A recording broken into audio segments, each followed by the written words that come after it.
The January sales of Foxconn hit a record high after the world's largest iPhone factory in China was restored.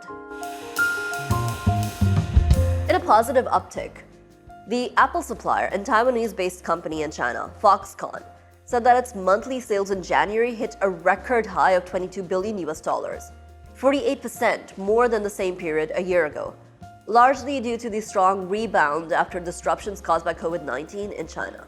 Now, the operations at the iPhone city in Zhengzhou, China, have recovered back to normal after the workers protested against unsafe working conditions and alleged changes in their contracts, which resulted in violent clashes, and also the zero-COVID policy of the Chinese government. The sales shipments jumped significantly, with two of Foxconn's prime areas, intelligent consumer electronics, which include smartphones and televisions, and computing products, including laptops, both seeing strong double-digit growth. This is reassuring news for Apple, which has the largest iPhone factory in China, and saw a disruption in the supply chains due to COVID restrictions in China, with the iPhone 14 Pros falling short during the holiday season. Now, Apple's revenue saw a rare decline, with 5% revenue drop in the last quarter of 2022 to $117.2 billion.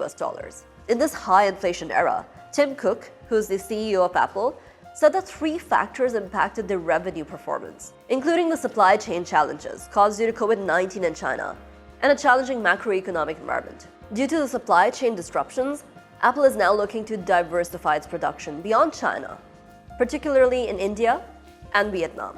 Foxconn has already announced that it was investing $500 million in its Indian unit. The question is, will the production units be relocated out of China, especially after this significant rebound?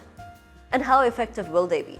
Even if Apple shifts aggressively, it would take until 2025 or 2026 to move the majority of iPhone production to markets like India or Vietnam, with analysts believing that there wouldn't be any meaningful change before 2025. 85% of the iPhone Pros were being produced in China. Hence, some metaphorically believe that Apple is as much a Chinese company as an American.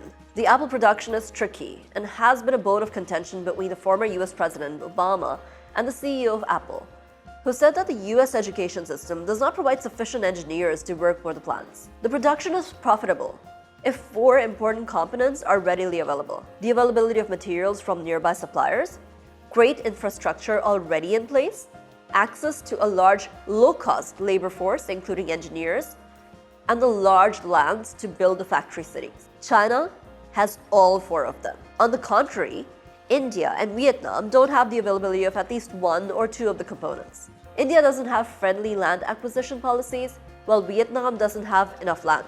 Moreover, Apple is the only American company which was able to penetrate China. Apple reported $74 billion in sales in China, which is nearly 20% of the global sales, during the 12-month period ending in September. With the reliance on China, the record high monthly sales at its largest iPhone factory in January 2023, and the issues surrounding effective production in other competitor countries, there's a possibility that Apple would continue to give precedence to China for its production for at least the next few years, even if it continues to build more production plants elsewhere. My name is Tayyaba, and this was your Daily Dispatch.